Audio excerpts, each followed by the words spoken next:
Hello, dear bankers. Welcome to EduTap. This is Sharp 10-minute a day series of Indian economy and Indian financial systems. आज हम करने वाले हैं start आपका chapter 17 जिसका नाम है मॉनेटरी पॉलिसी। मॉनेटरी पॉलिसी आपके एग्ज़ाम के लिए बहुत ही एक इम्पॉर्टेंट चैप्टर है बिकॉज इसमें सिर्फ मॉनेटरी नहीं, इसमें फिजिकल पॉलिसी भी है जो हम पढ़ेंगे। बट आज के टॉपिक का नाम है मॉनेटरी पॉलिसी। तो शुरुआती फेज में हम मॉनेटरी पॉलिसी से ही रिलेटेड सारे कॉन्सेप्ट्स कवर करेंगे and then we'll switch to the physical policy. Now as I already told you it's very important from examination point of view as well because previous year में बहुत सारे questions इससे direct उठकर आए हैं। साथ ही साथ अगर आप जैब की प्रिपरेशन बढ़िया तरीके से करना चाहते हो तो लेट मी टेल यू, हमने प्रिपेयर किया आपके लिए एक डॉक्यूमेंट जिसमें आपको previous year questions, most important topics and most important MCQs मिल जाएंगे। इस डॉक्यूमेंट का लिंक आप डिस्क्रिप्शन से चेकआउट कर सकते हो। And why is this important? It is important because आपको ये समझने में हेल्प करेगा कि कौन से टॉपिक से कितनी फ्रीक्वेंसी में कोई क्वेश्चन आ रहा है, क्या उस क्वेश्चन की डेप्थ है। तो बेसिकली पैटर्न जो है एग्जाम का वो समझने में आपको बहुत हेल्प मिलेगी। ठीक है जी, तो चलिए स्टार्ट करते हैं मॉनेटरी पॉलिसी से। क्या होती है मॉनेटरी पॉलिसी? देखो, सबसे पहले तो हमें पता होना चाहिए कि आरबीआई क्या होता है। मॉनेटरी पॉलिसी तो बाद में करेंगे, ठीक है। तो RBI, that is Reserve Bank of India, is the central bank of the country. ठीक है, सेंट्रल अथॉरिटी है when it comes to the banking sector. जब भी आरबीआई का नाम आए, आई वॉन्ट कि इसके ऊपर आप ताज लगा दो, क्योंकि ये कोई नॉर्मल बैंक नहीं है, ये बैंकर्स का भी बैंक है। ठीक है, it is the father of all the banks. जब भी बैंक्स को कोई दिक्कत आती है वो आरबीआई की तरफ जाते हैं मदद मांगने के लिए। जैसे कि हमें जब कोई प्रॉब्लम होती है या हमें लोन्स चाहिए होते हैं, we look up to other banks. Similarly banks look up to RBI. तो आरबीआई बैंक्स की हेल्प करने के अलावा पूरी की पूरी कंट्री में मनी सप्लाई को हैंडल करता है। अब ये चीज़ क्यों है, कैसे है, ये बात हम ऑलरेडी पिछले चैप्टर्स में कर चुके हैं। तो मनी सप्लाई को रेगुलेट करता है रिजर्व बैंक ऑफ इंडिया। और ये कैसे रेगुलेट करता है? ये रेगुलेट करता है थ्रू इट्स मॉनेटरी पॉलिसी। तो मॉनेटरी पॉलिसी एक तरह की पॉलिसी है, एक प्रोसेस है जिसके अंडर आरबीआई पैसे का फ्लो इकोनॉमी में कितना होगा, क्या वो फ्लो बहुत ज़्यादा होगा, है ना, या फिर इन्फ्लेशन को कंट्रोल में करना है तो पैसे का फ्लो थोड़ा रोक लिया जाएगा। तो ये सब चीज़ें डिसाइड करता है आरबीआई अपनी मॉनेटरी पॉलिसी के थ्रू, या शुड आई से एग्जीक्यूट करता है अपनी मॉनेटरी पॉलिसी के थ्रू। क्यों करता है ऐसा? बिकॉज हमें चाहिए इकोनॉमिक स्टेबिलिटी। हमें नहीं चाहिए कि बहुत ज़्यादा इन्फ्लेशन बढ़ जाए, but at the same time हमें ये भी नहीं चाहिए कि ग्रोथ ही ना हो। ठीक है, तो एक इकोनॉमिक स्टेबिलिटी बनाए रखने के लिए, इन्फ्लेशन को कंट्रोल्ड वे में बढ़ते रहने देने के लिए मॉनेटरी पॉलिसी जो है वो बनती है रेगुलर इंटरवल्स पर और एग्जीक्यूट होती है। नाउ इसके गोल्स हैं, सबसे पहला जो प्राइमरी गोल है that is price stability, that means controlling inflation. फिर है इकोनॉमिक ग्रोथ और फिर है एम्प्लॉयमेंट जनरेट करना। ये तीन जो है मॉनेटरी पॉलिसी के गोल्स हैं। सबसे ज़्यादा प्रायोरिटी किसकी है? प्राइस स्टेबिलिटी की। ये चीज़ हम याद रखेंगे। Now RBI uses different types of tools to make sure that it is able to regulate the money supply. What are the different tools? They can be a lot. ठीक है, there are many tools like cash reserve ratio, उसको regulate करना, statutory liquidity ratio, उसे regulate करना, अलग अलग interest rates को ऊपर नीचे कर कर मनी सप्लाई को कंट्रोल करना। ठीक है, लेकिन इनको सबको हम दो कैटेगरीज में बाइफरकेट कर सकते हैं, क्वांटिटेटिव एंड क्वालिटेटिव। क्वांटिटेटिव ज़रा डायरेक्ट इन नेचर होती हैं, सटीक तरीके से दिखा के बहुत ज़्यादा इन्फ्लेशन बढ़ रही है कंट्री में, ठीक है, बिल्कुल पैसे की वैल्यू ही नहीं है। क्यों नहीं है वैल्यू? कब हो किसी चीज़ की वैल्यू नहीं होती? जब उसकी सप्लाई बहुत ज़्यादा होती है। दैट मीन्स मनी सप्लाई बहुत ज़्यादा है। तो आरबीआई ने देखा कि यार ये तो फटाफट से पैसा जो है सक करना पड़ेगा इकोनॉमी से। ठीक है, तो उसके लिए उन्होंने क्वांटिटेटिव मेजर्स लिए, इंटरेस्ट रेट्स एकदम से बढ़ा दिए, रातों रात मनी की सप्लाई इकोनॉमी में कम हो गई। राइट, तो these are direct in nature. Rates हैं, क्वांटिटेटिव है, न्यूमेरिकल वैल्यूज है रेट्स की, ऊपर नीचे करके कंट्रोल कर सकते हो।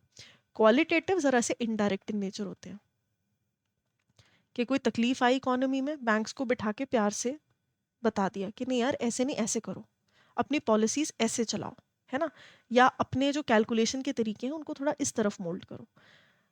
अगर प्यार से नहीं माना तो फिर थोड़ा स्ट्रिक्ट एक्शन लिया, है ना। लेकिन ये बड़े ही subjective and qualitative in nature होती हैं, डायरेक्ट नहीं होते, इनमें कोई नंबर न्यूमेरिकल वैल्यूज इन्वॉल्व नहीं होती। तो ये दो तरीके के टूल्स हैं जिनको हम एक एक करके सारों को देखेंगे। इसके अलावा I want you to understand one thing, कि मॉनेटरी पॉलिसी ना डायरेक्ट कभी लोगों को इम्पैक्ट नहीं करती। इट्स नॉट लाइक कि वो डायरेक्टली कुछ ऐसा कर रहे हैं कि लोगों के पॉकेट से पैसा जा रहा है। कैसे चलता है ये फ्लो ऐसे चलता है कि आरबीआई के पास 100 रुपए हैं, ये चाहता है कि बैंक्स के पास ये 100 रुपए आए, ताकि लोगों के पॉकेट में वो 100 रुपए जाएं और लोग अपनी स्पेंडिंग बढ़ाएं।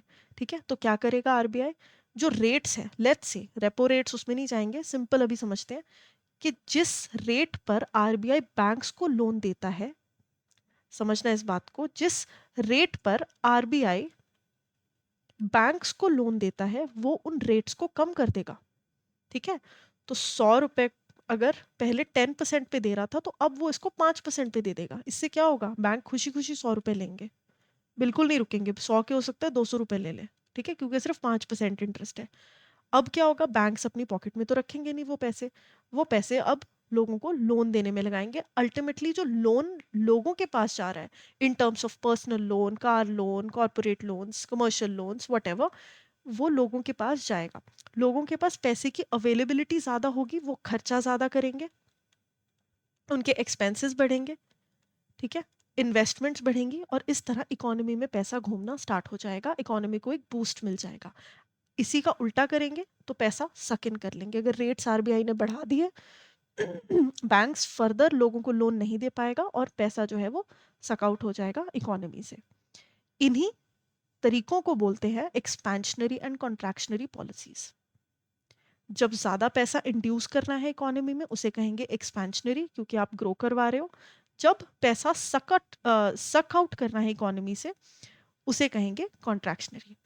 अब यहाँ पर ये दो तस्वीरें हैं, क्या ये सिर्फ एस्थेटिक्स के लिए है? नहीं, ये डव है, ये हॉक है। डव जब अपने पंख खोलता है तो ये बड़ा एक्सपैंड करता है अपने पंखों को, राइट? इसीलिए ये डिनोट करता है एक्सपेंशनरी पॉलिसीज को।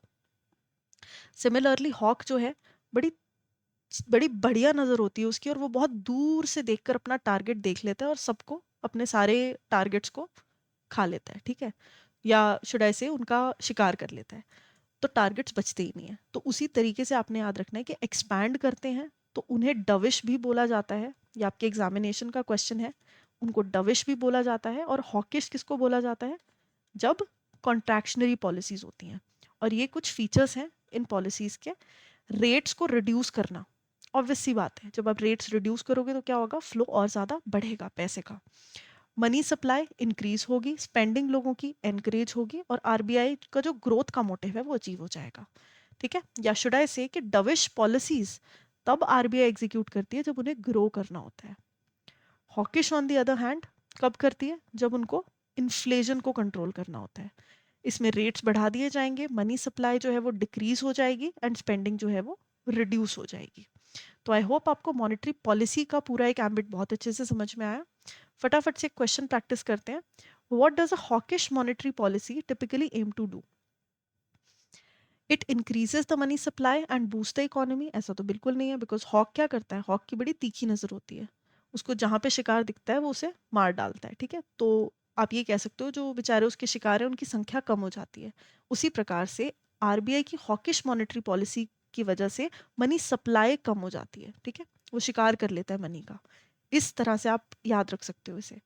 तो it reduces inflation by raising interest rates. Yes. So this will be the correct answer. So option is option B.